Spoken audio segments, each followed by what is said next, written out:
Hey Cougars, Storytime with Miss Jensen. This book is called Dancing Hands, How Teresa Carreño Played the Piano for President Lincoln.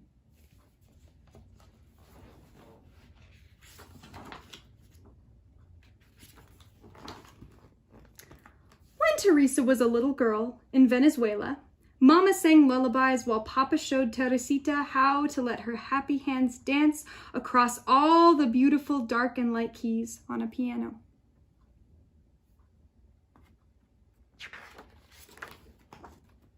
At first, making music seemed magical, but Teresa soon learned that playing a piano could be hard work. Sometimes she had to struggle to make the stubborn music behave as she practiced gentle songs that sounded like colorful birds singing in the dark and light branches of a shade-dappled mango tree, and powerful songs that roared like prowling jaguars beside towering waterfalls in a mysterious green jungle.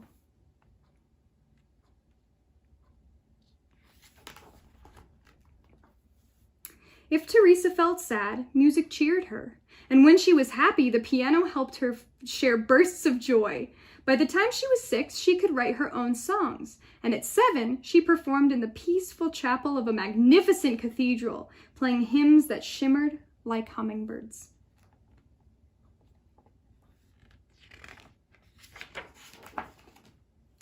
Music was Teresita's delight, but suddenly, when she was 8, a war changed everything. Guns blazed, swords flashed, and poor Papa had to rush the whole family down to the seashore and onto a ship, into a storm where the wind howled, waves rolled, barrels tumbled, ropes snapped, and clouds bucked and kicked across the wild sky like angry mules.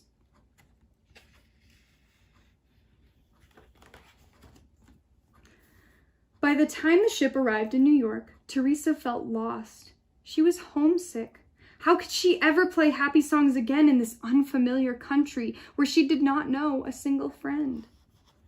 Few people spoke Spanish, and all around her, curious strangers stared and whispered, as if the whole family belonged in a museum of oddities.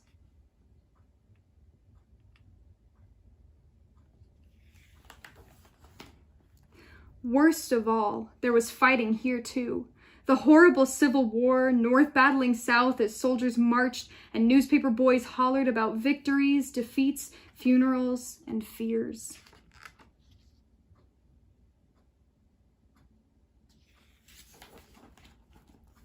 Without a new piano, Teresa would have felt even more lonely, but soon she discovered that wherever one is, some people are friendly, drawn together by songs. Musicians came to her home, playing along while they listened to the dazzling notes of her dancing hands. Determined to improve, Teresa practiced graceful waltzes and sonatas, booming symphonies and lively folk songs, her strong hands accepting the challenges of life's many dark and light moods. People began to call her the piano girl. Her picture was in the newspaper and on posters advertising concerts where she performed with great orchestras that invited her to play solos. Teresa triumphed in enormous theaters where children clapped and cheered while their parents stood up and tossed roses.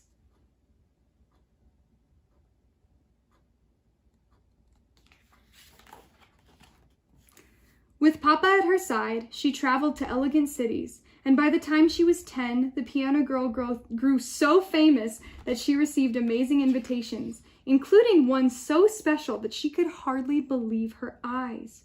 President Abraham Lincoln wanted her to play for his whole family at the White House.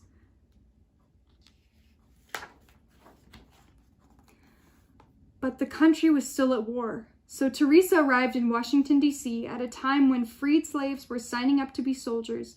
The injured moaned and nurses groaned from the sheer weariness of caring for so many fevers and wounds. Not long ago, the president's young son had fallen sick and had died. Many men argued about battles lost and battles won, speeches made, victory delayed. Teresa began to worry. How could music soothe so much trouble?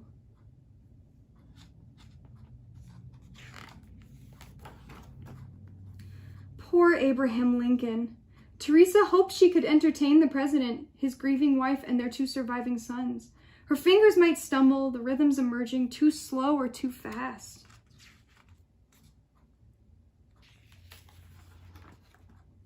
But Teresa was brave, and she believed in trying her best. So she entered the White House silently, clutching Papa's hand fiercely as they stepped into a room so red it looked like a storm or a sunrise.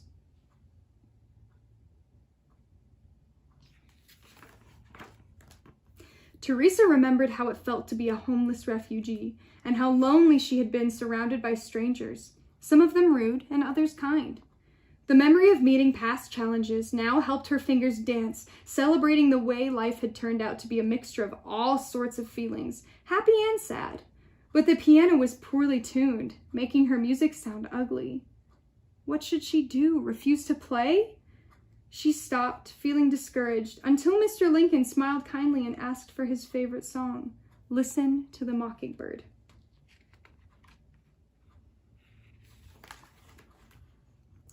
Teresa knew she could play this lively piece even on an imperfect piano, so her fingers leaped all across the glorious dark and light keys, improvising the way mockingbirds do, the melody changing as she went along.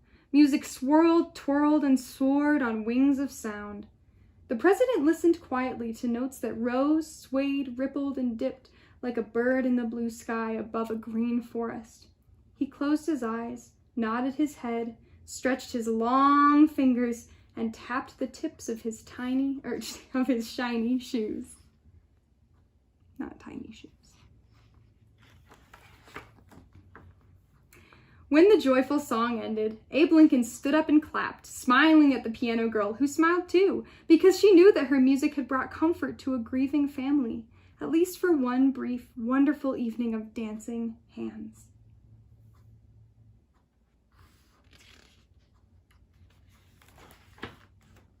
From then on, Teresa felt certain that she would always be bold enough to share her musical courage anywhere in the world, simply by letting her fingers travel across all the beautiful dark and light moments of hope.